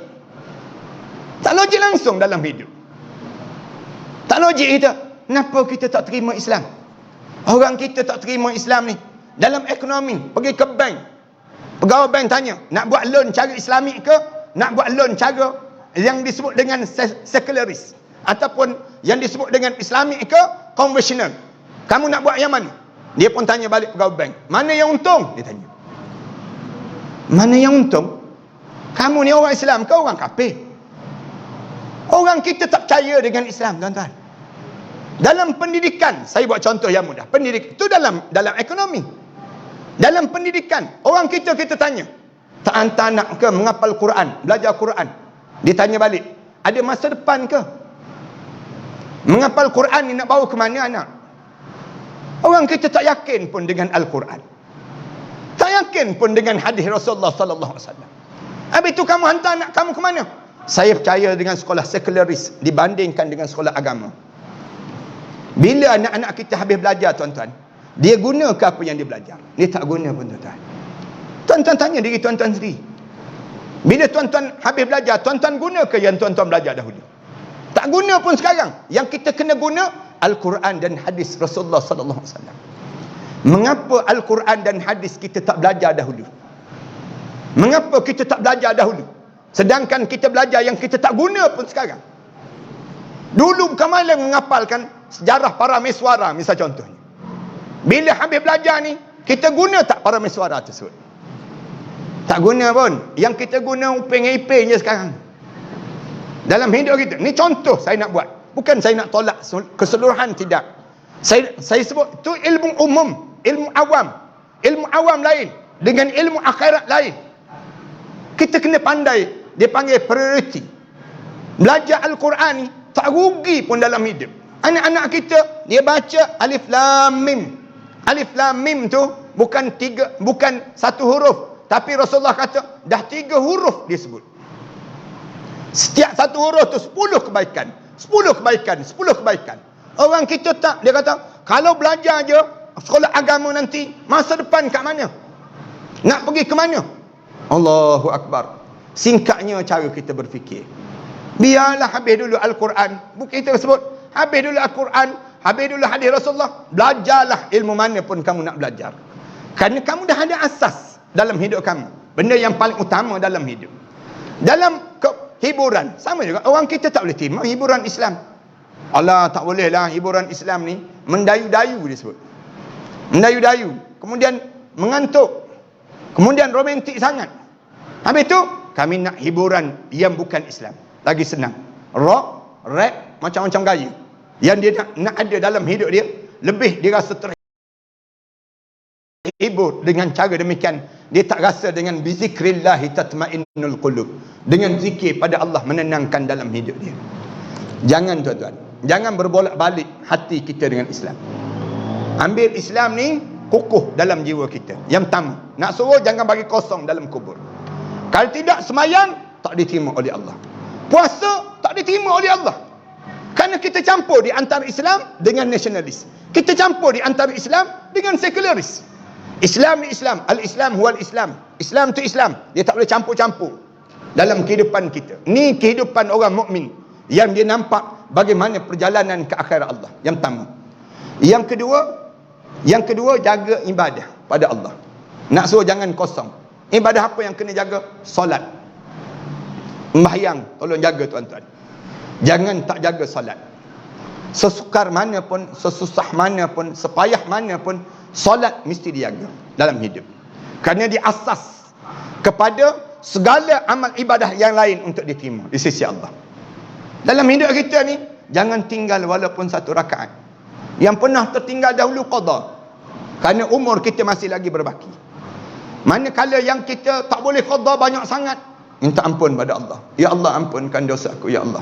Aku berazam aku tak akan ulang lagi dalam hidup aku. Ibadah solat. Ibadah apa lagi? Baca Quran. Ibadah apa lagi? Zikir. Jangan tinggal. Zikir pada Allah dalam hidup kita. Zikir dan juga selawat pada Nabi Muhammad sallallahu alaihi wasallam. Ini sentiasa amalan untuk menjadikan amalan kita diterima di sisi Allah. Kemudian ibadah apa lagi? Tolong hantar segala harta-harta kita di dunia ini ke akhirat Allah sebelum kita mati masuk dalam kubur seorang-seorang. Tuan-tuan jangan jadi penyimpan harta dunia. Saya sebut bawah ni pun saya sebut, di mana-mana pun saya sebut. Jangan simpan harta di dunia. Segala harta kita ni kita cari, kita hantar ke akhirat. Jangan kita cari, simpan je. Orang tanya simpan untuk apa? Simpan untuk hari tua, ustaz. Sekarang tak tua lagi ke? Baru nak tua, ustaz. Baru nak tua. Siapa yang ajar simpan untuk bekalan hari tua? KL beli SP, ustaz. KL beli SP ajar kami simpanan bekalan hari tua. Tak betul. Kita sebut. Tak betul. Untuk apa kita dah tua baru kita nak guna harta benda kita? Tak terguna pun. Umur kita ni tuan-tuan, satu ketika dahulu kita ada tenaga, kita ada masa, tapi kita tidak ada harta. Itu saat mana kita mula membesar dahulu. Satu ketika Allah bagi pada kita, kita ada harta, kemudian kita ada tenaga, tapi kita tak ada masa. Saat mana kita muda, saat mana kita berusia, masa kita tak ada. Ada satu ketika kita ada masa, kita juga ada harta, tapi kita tidak ada tenaga.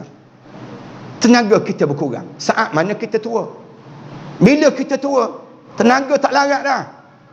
Tak payah cerita lah. Ada orang kata saya tua-tua nanti nak pergi masjid, mengarut dia tu. Dia tak pergi masjid nanti. Kalau tua nanti saya nak bangun tahajud, tak bangun tahajud, tak bangun. Kudrat dia dah habis dalam hidup. Masa tua nak buat apa? Post harta kita ke akhirat Allah. Jangan simpan.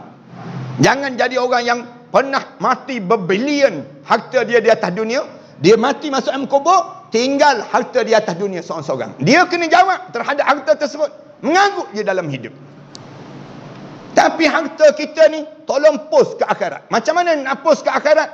Derma, wakaf yang disebut oleh imam sebentar tadi. Ni, surau ni tuan-tuan ni. Peluang ni tuan-tuan. Tengok kotak aircon yang tak ada tu, misal contohnya. Berpeluh-peluh kita dalam surau. Misal contohnya. Ni peluang. Siapa yang nak ambil peluang pada diri dia, dia berjumpa dengan AJK. Tuan, saya semua ni saya support, saya bayar. Duit saya nak guna untuk saya nak hantar ke akhirat Allah. Di akhirat nanti tuan-tuan nak masuk dalam kubur je sejuk, tenang je dalam kubur. Daripada mana? Ni, daripada sumbangan yang telah kita sumbang di atas dunia. Tak rugi tuan-tuan. Tak rugi pun kita menyumbang ni. Tuan-tuan menyumbang masuk dalam tabung yang disebut oleh imam tadi kan, masuk dalam tabung. Bukan masuk dalam tabung surau, tapi masuk dalam diri kita sendiri. Masuk dalam tabung kita sendiri. Macam kita dengar kuliah malam ni kan. Elok kita dengar ni, lalu tabung derma. Kebetulan dalam poket kita ada 2 keping.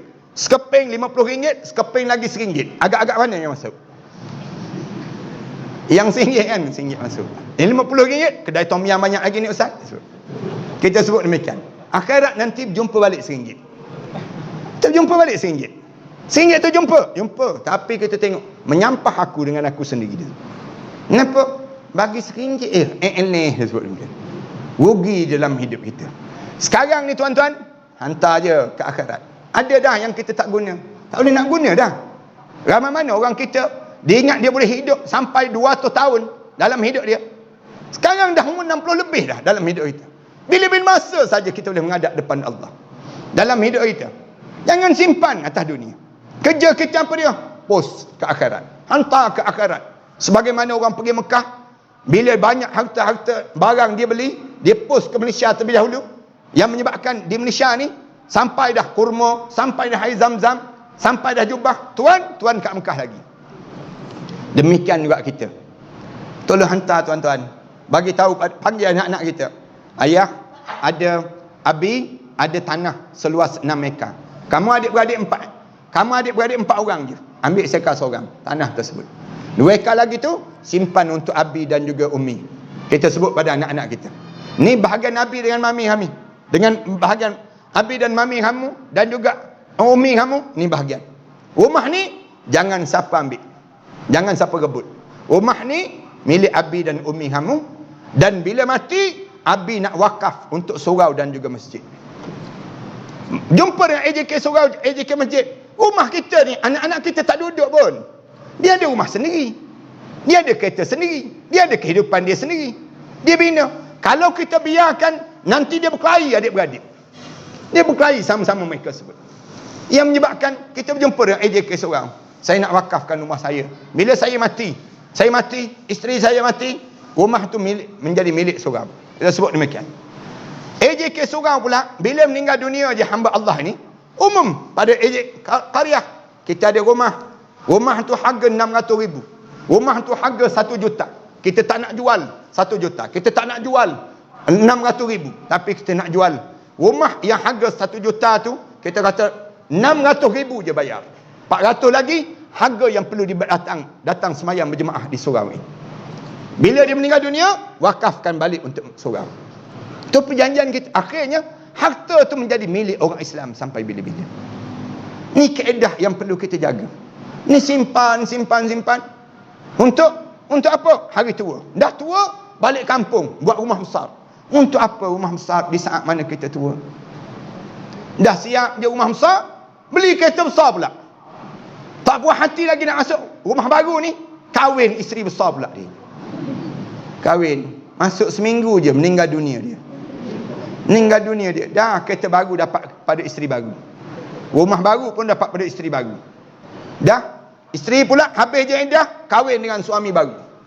Suami baru pula petang-petang bawa kereta baru ni round kawasan kubur kita. Kita dalam kubur tu tengok je macam-macam je kereta ni.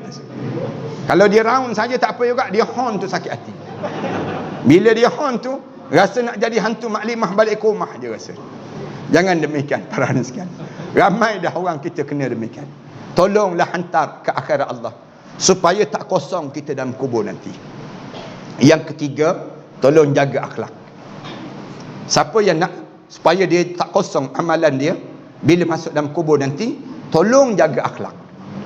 Akhlak ni pada diri kita sendiri. Yang pertama, jaga biar kita semakin tua semakin nampak ahli syurga pada diri kita. Pakaian kita, tuan-tuan datang ke surau ni mesti pakai cantik-cantik macam pakaian ahli syurga. Setiap kali mana kita berjumpa dengan kawan kita, bau wangi semerbak tu badan kita. Kenapa? Ahli syurga. Kita bersiap untuk nak menghadap depan Allah. Gigi kita ni kemas, tu susun je. Janggut kita ni kita kumiskan dengan cara yang baik, susun dengan cara baik. Tu badan kita ni nampak, jumpa dengan siapa pun bagi tahu, maafkan saya banyak buat dosa di atas dunia ini. Doakan saya agar saya menjadi ahli syurga Allah. Sentiasa kita ni nampak begitu dalam hidup kita. Nampak yang kita ni dah nak beralih ke alam barzah. Sekejap je lagi dalam hidup kita. Kita rasa demikian. Yang kedua, dosa kita dengan mak ayah. Tolong jaga betul-betul orang lelaki. Dosa kalian dengan ibu dan ayah kalian. Tolonglah minta maaf dengan mak ayah. Jangan sampai kita mati di saat mana mak ayah tersinggung dengan kita. Jangan ada seorang pun di kalangan kita menyinggung hati mak ayah. Tak masuk syurga, Minta maaf dengan mak kita, ayah kita, mak mertua kita, ayah mertua kita. Buatnya kita kahwin 4 senyap-senyap, 8 orang mak mertua dengan ayah mertua. Nak sebutnya gambaran dalam hidup kita. Jaga hati mereka sebut. Kita jangan ingat boleh terlepas begitu saja, tak. Mereka ni menjadi pintu-pintu syurga dalam hidup kita. Jangan singgung hati mereka. Kalian singgung sebab apa? Orang lelaki ni, saya nak sebut dosa orang lelaki kita. Singgung sebab apa? Sebab kita sibuk jaga hati isteri kita dan anak-anak kita. Yang ni paling bahaya.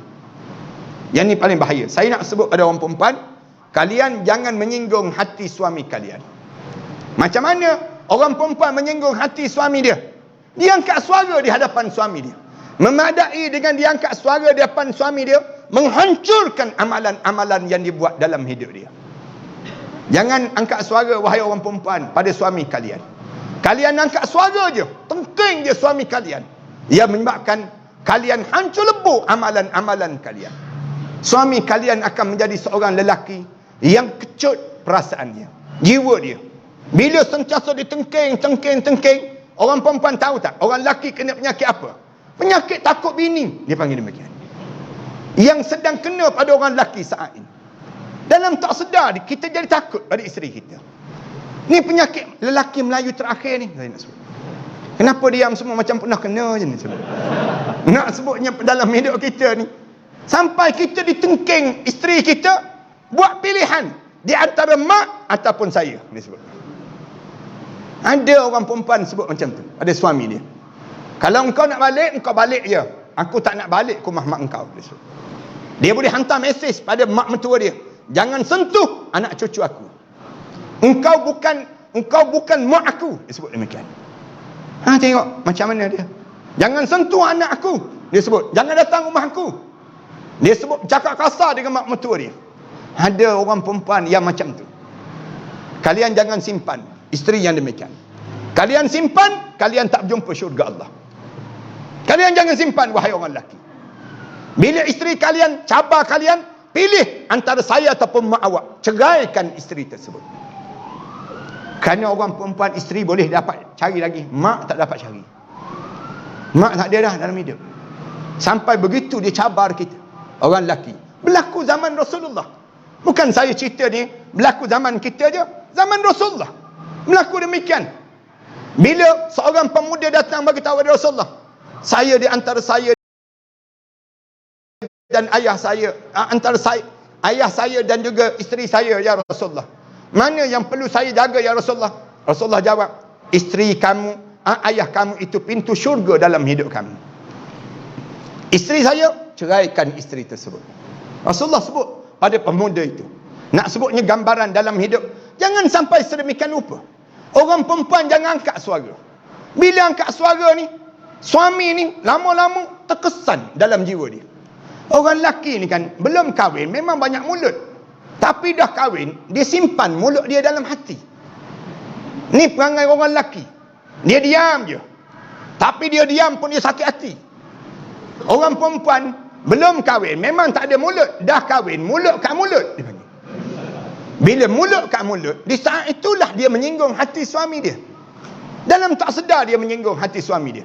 Suami dia pula menyinggung hati mak ayah dia. Tipu mak ayah. Tipu mak ayah. Mak ayah tanya dia tak balik ke cuti ni. Dah PKP dah boleh dah. Datanglah katanya. Mak ayah tanya tak balik ke keadaan dulu tahun dah tak balik ni. Tak boleh mak, saya tak boleh balik. Anak lelaki jawab, kenapa tak boleh? Saya banyak kerja mak. Padahal dia janji dengan isteri dia nak pergi melancong. Nak pergi melancong. Nak pergi ke Wuhan pula tu. Nak sebut macam beria je dia ni. Nak gambarkan tentang nak pergi melancong ni sendiri. Beria dia. Akhir bila sampai saatnya dia tak balik. Mak dia pun tak apalah, dah kamu banyak kerja tak balik. Nak legakan hati. Bagi tahu pada adik-beradik, abang kau banyak kerja, tak boleh nak balik. Tak apalah, kita tak buat kenduri lagi. Dia pula bawa anak keluarga dia pergi melancong. Ambil gambar. Isteri ni ambil gambar. Anak-anak ni ambil gambar. Tunjuk keluarga bahagia. Seronok. Post dalam Instagram. Kebetulan mak mertua ada Instagram juga. Mak mertua tengok, oh anak lelaki aku menipu aku pun. Dia tak balik ni bukan kerana dia nya kerja, tapi dia berjanji dengan isteri dia nak pergi melancong. Habis kita tuan-tuan. Mayanglah lekuk dahi-dahi macam mana pun. Puasalah dalam keadaan bagaimana sampai kering jasad pun. Tapi bila saat masuk dalam kubur, kosong amalan menghadap depan Allah. Yang ni gambaran yang perlu kita jaga dalam hidup kita. Dan yang akhir sekali, jaga anak yatim dan orang miskin. Jaga anak yatim dan orang miskin. Jangan kita tak peduli pada anak yatim. Ni musim-musim macam ni ramai anak yatim di kalangan kita. Ambil anak yatim tu, jadikan dia anak-anak kita. Jadikan dia anak-anak angkat kita. Jadikan kesungguhan kita kerana jaga anak yatim macam jaga hati Rasulullah sallallahu alaihi wasallam. Kerana mereka tu adik-beradik dengan Rasulullah sallallahu alaihi wasallam. Rasulullah sebut, siapa yang jaga anak yatim, Ana wa kafilul yatim kahataini. Rasulullah sebut, aku dengan yang jaga anak yatim tu macam jari ni dengan jari ni dalam syurga nanti. Rasulullah sebut demikian. Dekatnya kita. Jangan kita tunggu musim Ramadan dia nak jaga anak yatim. Tapi anak yatim ni sentiasa dipantau dan dilihat di kalangan kita. Cuma orang kita ni masalahnya, bila kerap jaga anak yatim, orang mula mengejek. Orang kita mula mengejek. Tu bukan nak jaga anak yatim, nak jaga mak yatim tu. Mula akhirnya semua salah dia buatnya. Tak pergi-pergi tanya khabar mereka. Akhirnya anak yatim tu menjadi begitulah sampai bila-bila. Kerana apa dia? Kerana kita tak pandai nak jaga perintah Allah Subhanahu Wa Taala. Mudah-mudahan kubur semua yang hadir malam ni di antara kubur-kubur yang indah, insya-Allah. Kita akan mendapat nikmat ganjaran yang terbaik dalam syurga ini. Malam ni menjadikan malam-malam saksi kita di alam barzah nanti, insya-Allah. Berjanji sama-sama kita, kalau ada seorang di kalangan kita yang dihumban ke dalam neraka, tarik mereka untuk masukkan ke dalam syurga Allah. Lebih-lebih lagi lah kalau tuan-tuan tengok saya tak ada dalam syurga, tuan-tuan tolonglah cari. Dalam neraka saya takut saya yang masuk di kalangan mereka tersebut. Silakan.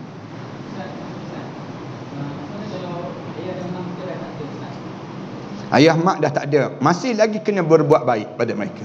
Antaranya ialah kita ziarah kuburnya, baca doa untuknya, bersedekah di atas namanya, dan berbuat amalan-amalan soleh dan didoakan padanya. Boleh lagi kita berkawan dengan kawan-kawan arwah yang meninggal dunia. Pergi tanya khabar mereka tersebut. Ni cara yang diajar oleh Rasulullah sallallahu alaihi wasallam. Rasulullah ajar berbuat baiklah pada mak ayah walaupun dia telah meninggal dunia. Antara caranya ialah doa kita jangan putus. Sentiasa baca Rabbi ighfirli wa liwalidayya warhamhuma kama rabbayani saghira. Warhamhuma tu kita sebut pada Allah, belas kasihanlah pada dia ya Allah. Waktu mana dia hidup ataupun dia ni dah mati dah, kamu tolong kesian pada dia ya Allah. Maknanya kita dengan mak ayah kita mesti kita buat demikian. Kemudian tanamkan perasaan sayang dan kasih pada anak kita ni terhadap datuk dia, datuk dan nenek dia. Ramai orang kita ni dalam dunia moden kita ni, kita jauhkan anak-anak kita dengan nenek dan datuk dia. Sampai nenek dan datuk ni pun tak kenal dah nama cucu. Tak ingat dah. Kerana kita yang menjarakkan mereka. Jangan demikian. Salah satu cara berbuat baik pada mereka, timbulkan kasih sayang anak-anak kita ni kepada datuk dan nenek ini. Bila demikian, menyebabkan dia suka dengan kehadiran kita ini sendiri. Mak ayah kita ni anak siapa ni? Ni anak Ahmad Dasuki, misal contohnya. Ni anak siapa ni? Ni nama anak Muhammad, misal contohnya. Yang menyebabkan ayah kita ni bangga. Cucu saya tu pandai dia bercakap dengan datuk dia, pandai dia bercakap dengan nenek dia, pandai dia berinteraksi. Akhirnya doa-doa itu sampai untuk diri kita. Ni kena faham ya, konsep kita berkeluarga. Wallahu a'lam. Ada lagi nak tanya? Ya. Ya.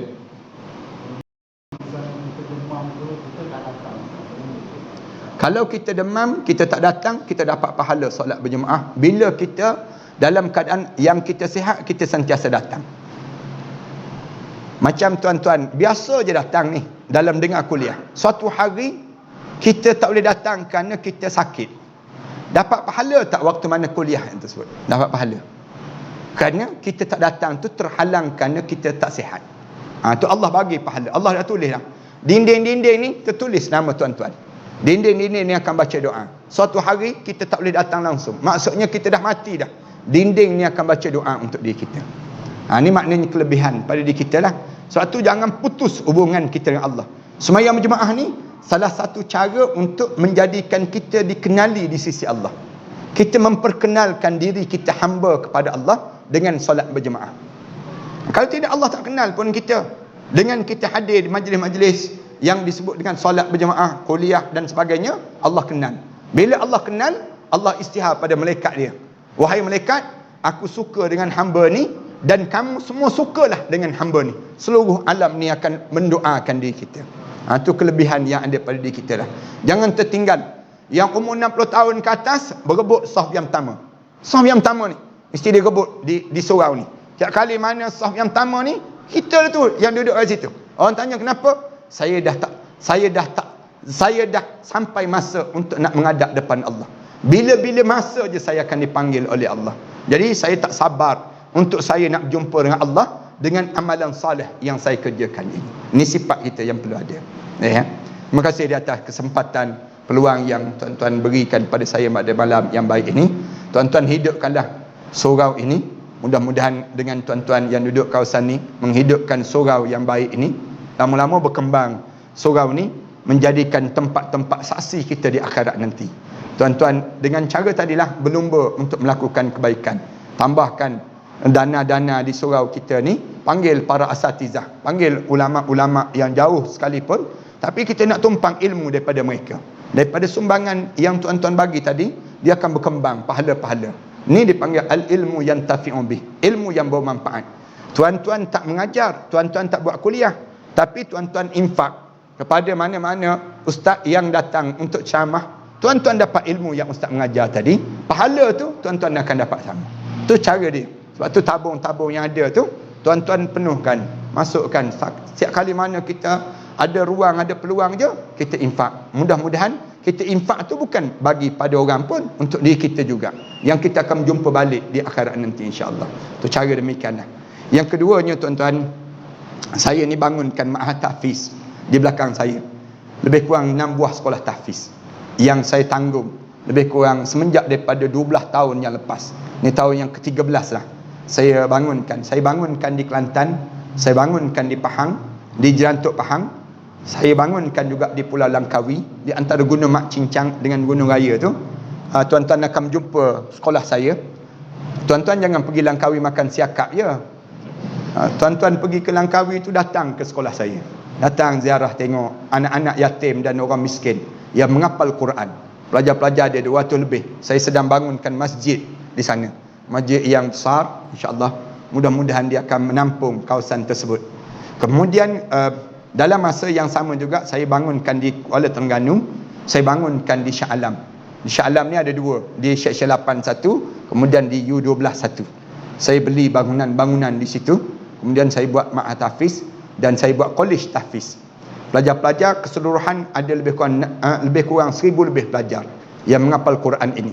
Saya tolong juga di selatan Thailand, di mana bapa mereka ditembak mati. Saya ambil anak-anak yatim piatu, saya tanggung mereka menghafal Quran. Asalnya pelajar 22 orang je. Sekarang ada 600 lebih pelajar yang menghafal Quran ini. Macam mana sayanya, tiap-tiap bulan saya hantar dana lebih kurang 30,000, 40,000 ringgit di selatan Thailand. Macam mana cara saya buat? Saya suruh mereka berlebah. Lebah hasilkan madu. Madu tu mereka letak depan mereka, mereka bangun tahajud malam-malam, mereka berdoa pada Allah. Dan madu tu mereka hantar ke Shah Alam. Saya gunakan untuk perubatan Islam. Saya campurkan madu tu dengan susu kambing.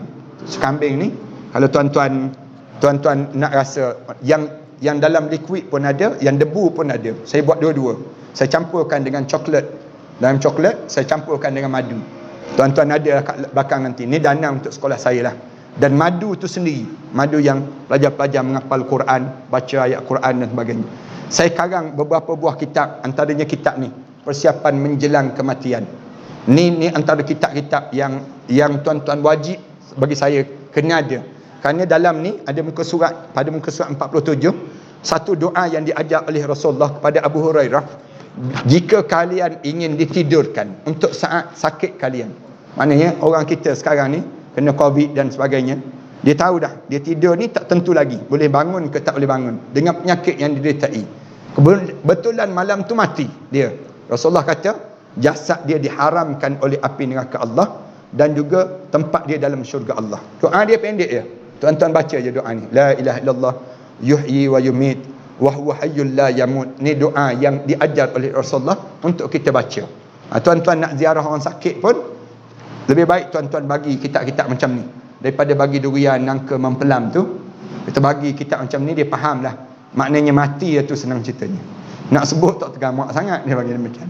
Jadi saya ni karang kitab-kitab macam ni lah, dengan tujuan untuk dana bagi sekolah saya tu lah. Termasuk saya dapatkan safran ni saya dapatkan di Iran, di Khurasan. daripada penduduk Sunni, bukan penduduk Syiah. Tapi saya dapat daripada penduduk Sunni. Nak dapat pun payah ni. Dan ada seorang guru daripada Iran, dia datang mengajar di sekolah saya. Dia menghafal hadis banyak 4,800 hadis dalam kepala dia. Al-Quran ni dalam tuk badan dia lah. Syekh Ismail nama dia. Saya ambil produk daripada kampung dia, safran ini, tuan-tuan campur je dalam air. Lepas tu tuan-tuan buat minum, buat amalan dalam hidup. Rasulullah sallallahu alaihi wasallam sebut, bauan dalam syurga salah satunya bauan safran. Safran ini. Cuba tuan-tuan bau safran ini. Bau sebiji dalam syurga Allah Subhanahu Wa Taala yang disebut oleh Rasulullah sallallahu alaihi wasallam. Dan ini di antara herba yang termahal dalam dunia. Mahal, nak dapatkan dia memang payahlah. Tapi alhamdulillah saya dapat dengan murah sangat dan grade AAA. Grade yang terbaik lah. Dia yang saya dapat ini sendiri. Tuan-tuan buat amalan pada diri kita lah. Kalau tuan-tuan tak dapat yang lain pun, tuan-tuan ambil pamphlet ni lah. Mudah-mudahan balik ke rumah nanti. Kemudian di pamphlet ni saya ada nombor akaun sekolah saya. Tuan-tuan boleh dah pergi mana-mana bank, berdiri depan mesin bank tu, semayang sunat istikharah dulu semua. Nak infak ke tak infak, nak derma ke tak derma. Niat untuk arwah ayah, arwah mak dipanggil. Mudah-mudahan sampailah pahala untuk mereka ni. Sebab saya sedang siapkan masjid di Langkawi, siapkan masjid di Kuala Terengganu untuk pelajar-pelajar ni dan juga penduduk kawasan tersebut, dan saya sedang bangunkan tempat makan di Kelantan bagi mereka ni sendirilah insya-Allah. Di Shah Alam ni saya nak bayar bangunan terhadap bangunan yang saya sedang sewa sebanyak lebih kurang 20,000 sebulan. Saya sewa bangunan tersebut. Jadi saya nak bayar untuk jadi milik kepada kita semualah insya-Allah. Bismillahirrahmanirrahim. Alhamdulillahirabbil alamin. Salatu wassalamu ala asyrafil anbiya'i wal mursalin wa ala alihi wa sahbihi ajma'in. Rabbana iftah bainana wa bain qaumina bil haqq wa anta khairul fatihin. Rabbana zalamna anfusana wa illam taghfir lana wa tarhamna lanakuna minal khasirin. Rabbana wa tub alaina innaka antat tawwabur rahim. Rabbana atina fid dunya hasanah wa fil akhirati hasanah wa qina adzaban nar. Sallallahu ala Muhammad wa ala alihi wa sahbihi wa sallam. Alhamdulillah rabbil alamin.